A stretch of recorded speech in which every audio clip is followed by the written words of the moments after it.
Welcome back for the second day of the Quinn Sewalong. Yesterday was all about the front, but today is all about the back. So go ahead and put away those front pieces for now. You won't need those until tomorrow.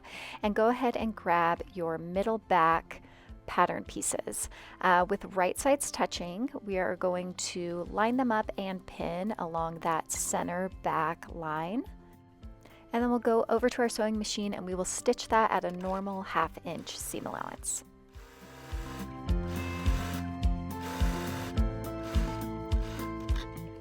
And then like we've done before, we're going to trim down that seam allowance to about 1/4 of an inch, and then you're going to finish it in your preferred method. I'm going to serge it, and then you're going to press those seam allowances either open or to one side, depending on how you're finishing it. The other thing I would just know is for view A, there's not a lot of curves on this line, but if you're doing maybe the dress view, you might find that you do want to do a little bit of clipping and notching around the curved areas of that center back seam. Okay, so once again, I'm pressing this seam to one side. You can also press it open if you're not finishing it by serging. It doesn't matter which way it goes, just to either side. Okay, now go ahead and grab your 2 tie pieces. There'll be a left tie, which is shorter, and a right tie, which is longer. And with right sides touching, you're going to fold them in half lengthwise.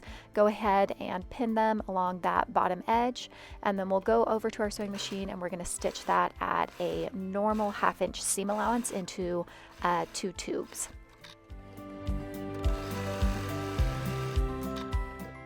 Okay, so it should look like this, and now we are going to trim down those seam allowances. I trim them down so they're about probably 1/8 of an inch after trimming. Depends a little bit on how bulky your fabric is, how much you need to trim those down. Once they're trimmed, we are going to turn each of these tubes right side out. I find that the easiest way to do this is to just grab a safety pin, but use whatever method that you find easiest. Okay, now go ahead and press those flat now that they are right side out. I like to kind of put the seam right along one of the edges, but you could also center it along the center back. It's up to you. And then in order to kind of finish off one of these edges, you're going to take one of the ends of each of the ties and you are going to tuck in each end by 1/2 inch. So you just kind of push that seam allowance inside of the tube so that it's, completely finished on that edge. I'll definitely admit that this can feel a little bit awkward. Sometimes pre-pressing that little fold helps it to tuck inside a little bit easier, or I use my finger or maybe a pencil to just kind of press or tuck that back inside. And then once each end is tucked inside, then you're going to go ahead and give that end a really nice press.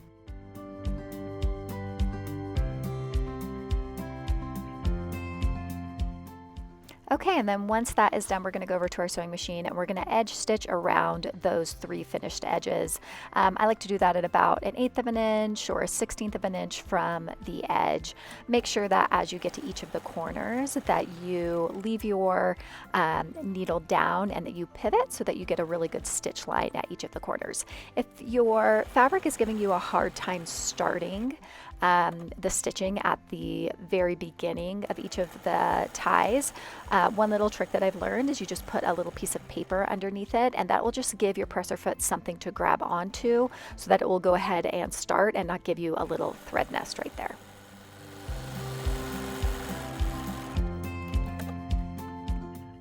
Okay, and this is what your ties should look like at this point.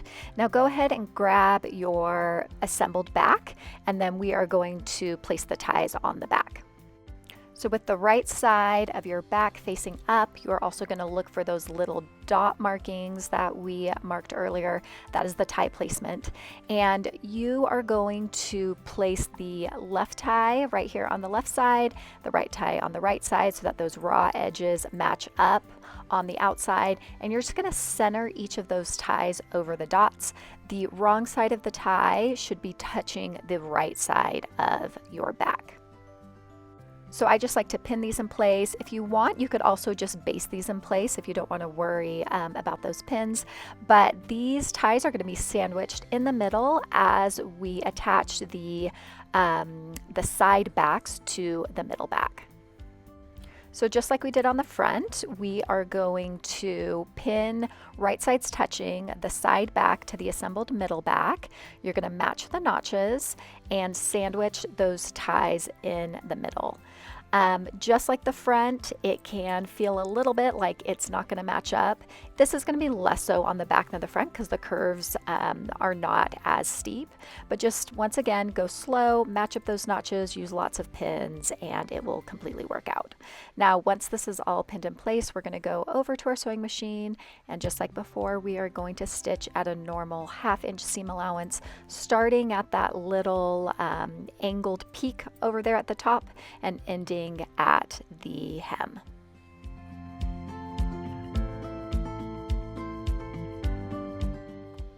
One little thing I just want to note here, that right tie is pretty long, so just make sure that you are not accidentally catching the finished end of the right tie in any of your stitching, as it's kind of like sandwiched in the middle there, and it could get kind of like tucked in a seam without you noticing it. Okay, now once you have sewn both sides, it should look something like this.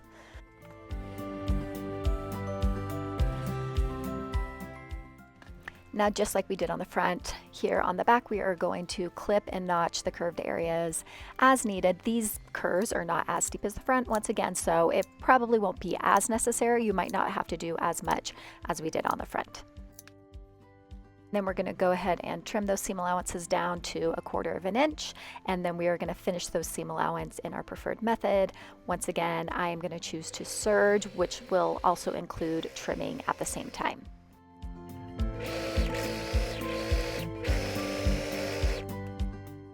Okay, and so this is where we're at, and now we are going to press those seam allowances. Now we are pressing these seam allowances towards the outside of the garment or towards the sides.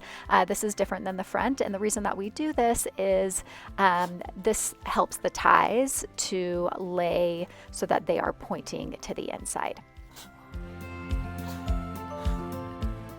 And once these are all pressed, we will go over to our sewing machine, and just like before, we are going to edge stitch an eighth of an inch from the seam into the side back.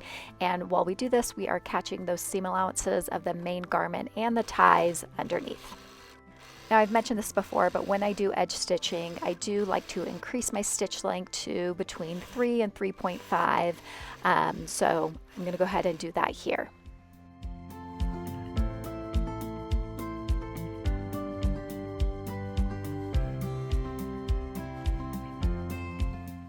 Okay, now let's put that back to the side for a second, and we are going to go ahead and prep all of our bias bindings at this time. So you'll have 3 bias bindings. There is the one for the back neckline, and there's 2 for the armhole. And like I said, we're going to go ahead and prep all of these right now by pressing down one of the long edges, wrong sides touching, by 1/4 inch.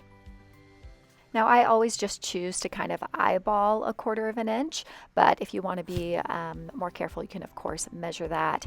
And yeah, once again, I'm just going to go ahead and press and steam along that top edge there by 1/4 inch all the way across. Now, I've mentioned this before, but I just want to reiterate here that my armhole bindings and back neck bindings are all a different fabric than my main fabric, and this is optional. When you are sewing with something like a denim that is like thicker, those bindings are really going to struggle and be pretty bulky, so I do recommend using a lighter weight cotton fabric like this cotton shirting for that. But with something like a linen like I'm using right here, that's probably not necessary, but I always love the way that a contrasting bias binding looks on the inside of a garment. I think it's a really fun way to use up extra fun fabric and just to give a little bit of personality to the garment. You can go ahead and put your armhole bindings aside for now. We'll use those again tomorrow, but for today we just need the back neckline binding. So go ahead and grab your assembled back, and with right sides touching, you are going to pin the unfolded edge of your binding along that neckline edge. Now, one thing to just keep in mind here is that the binding is intentionally longer than the back neckline. We'll trim that later. The reason that I do that is different bias bindings can really react differently on the bias. Something that is made out of a rayon, for instance, versus a cotton is just going to stretch differently when it's on the bias. So this allows you to have a little bit more leeway to just make sure that it lays flat and not to necessarily have to make it a certain length.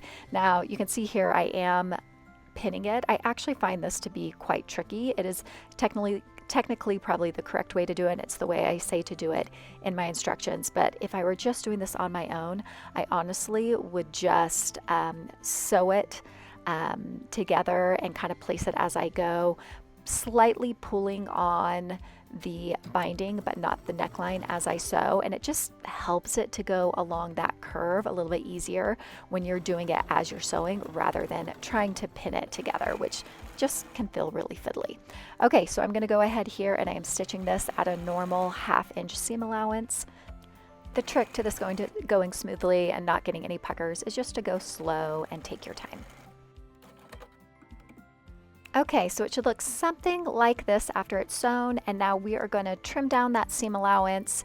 I just trim it in half if your fabric is really bulky, so maybe once again if you're using like a denim, you might want to grade this extra, but I usually find that just cutting it in half does the trick here. Okay, and now we're going to press that binding up and away from the back and over the seam allowance. I do find it easier to use a tailor's ham here, but you could also use a rolled up towel just to support the neckline shape. Use lots of steam and it should go smoothly. And then we will understitch once again by sewing a line of stitching just inside of that bias binding, catching those seam allowances underneath.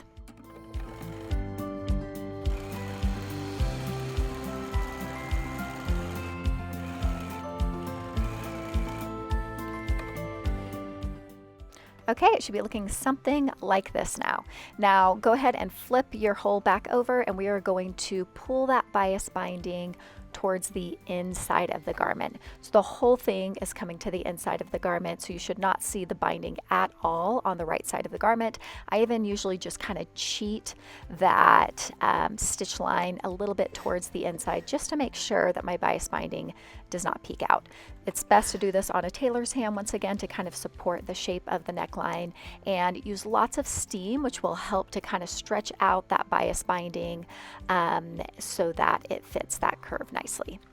Okay, once that is all pressed, you can go ahead and pin it along that inside folded edge, and then we'll go over to our sewing machine and we're going to stitch along that folded edge to secure that binding to the inside of the garment.